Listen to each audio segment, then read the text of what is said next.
Welcome to the ARE 5.0 video test prep series. In this video, we'll take an in-depth look at the project development and documentation division. This division focuses on the integration and documentation of building systems, materials, and assemblies. An understanding of civil, structural, mechanical, electrical, plumbing, and specialty systems is critical to coordinate the various elements of the design. You'll also touch on issues related to the development of the design concepts, evaluation of materials and technologies, as well as the selection of appropriate construction techniques and documentation. You'll have 4 hours and 5 minutes to answer 100 questions in this division, which includes sections on integration of building materials and systems, construction documentation, project manual and specifications, codes and regulations, and construction cost estimates. In the integration of building materials and systems section, you'll focus on resolving and detailing architectural systems and assemblies, building materials, and engineering systems. Let's look at a sample question. A holed hydraulic elevator has been selected for a new low-rise development. During project documentation, which of the following should the architect consider? Check the 3 that apply. Car support rails, counterweights, elevator pit, hoisting cables, penthouse machine room, piston, and underground cylinder. These are the correct responses. Mechanical and electrical equipment for buildings and architectural graphic standards discuss the critical components of each of the primary elevator systems. The car support rails extend from the pit floor to the top of the hoistway and guide the car within the hoistway. The elevator pit is an element of both traction and hydraulic elevators located in the base of the hoistway, extending below the lowest level served. It provides both overrun clearance and space for elevator equipment. Finally, the piston is located within the underground cylinder with one end connected to the elevator car. When hydraulic fluid is pumped into the cylinder, the piston and elevator car move up. Hoisting cables, counterweights, and a penthouse machine room are all components of traction elevators. This is a UA level item requiring you to have detailed understanding of the main components of a conveying system. In the construction documentation section, you'll focus on the project documentation necessary to assemble a set of drawings and update these drawings over the course of a project. Let's look at a sample question. During the review of the 95% construction document cost estimate for a hospital project, construction costs are estimated to exceed the funds available for construction by 12%. Prior to the bidding phase, what should the architect recommend to the owner? Incorporate design alternatives into the documents, eliminate project contingencies budget, reduce the scope of the project. Here's the correct response. The Architect's Handbook of Professional Practice discusses these concepts as they relate to project execution. Incorporating design alternatives into the documents would be advantageous to the owner because doing so would provide them an opportunity to modify the project design and ensure the project stays within the budget.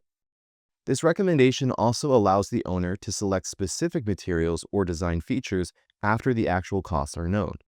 Project contingencies cover unforeseeable project conditions while addressing risk-related issues. Therefore, it is not advisable to eliminate these values.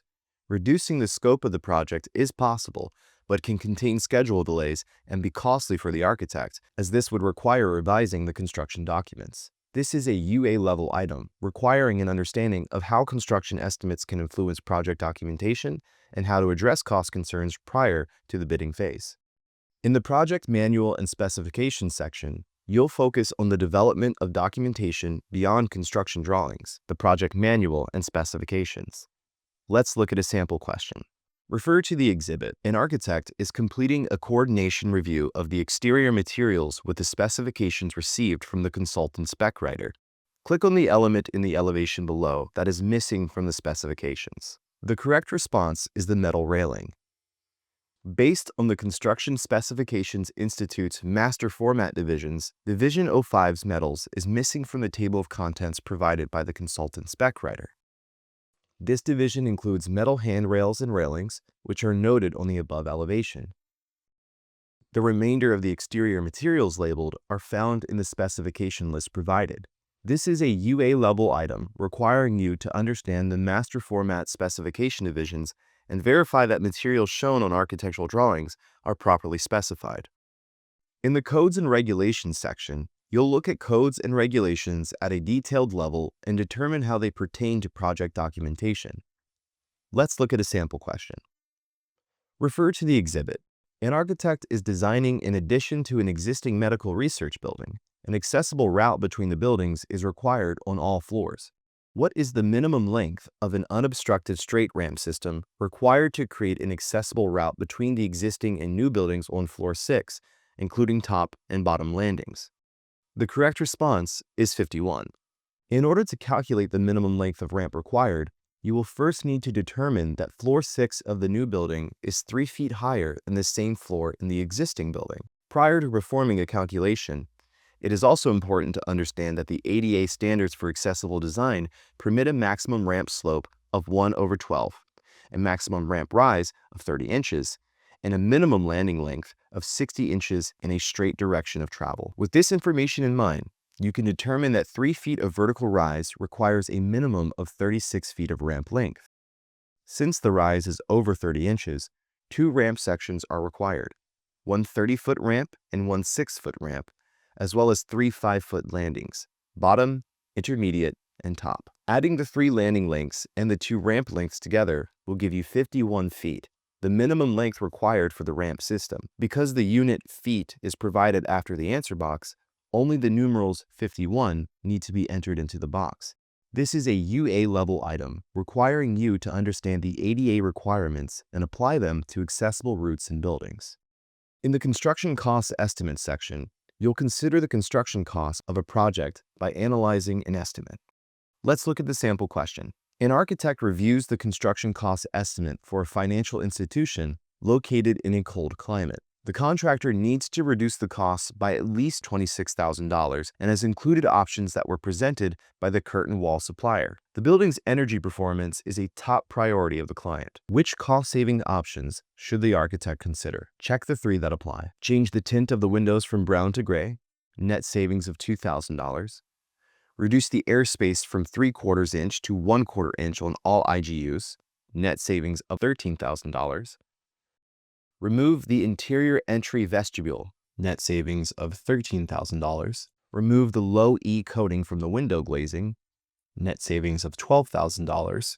Revise custom hardware to the manufacturer's standard hardware, net savings of $5,000. Revise finish from a fluoropolymer coating to anodized aluminum finish, net savings of $20,000.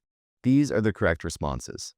Since this is a cold climate, you need to recognize the options that may have a negative impact on the energy performance of the building, as well as those that will have little to no effect. According to the fundamentals of building construction, materials, and methods, reducing the airspace and removing the low E coating will have a negative impact on the thermal performance of the glazing system, thus reducing the overall performance of the building envelope and occupant thermal comfort. Removing the entry vestibule would increase infiltration of air into the building, also causing thermal comfort and building performance issues. Changing the tint of the windows, revising custom hardware to the manufacturer's standard hardware, and revising the finish to anodized aluminum are the most appropriate options to consider, since they will primarily affect only the aesthetics of the building. This is an AE level item requiring you to evaluate and compare architectural systems in relation to cost and impact on overall building performance. For more information about the Project Development and Documentation Division, refer to the ARE guidelines. Comments? Questions? Let us know. Be sure to check out the ARE 5.0 community for expert advice and tips from fellow candidates. And for more information about the content covered in each division and tips on navigating the exam interface, please watch our other ARE 5.0 test prep videos.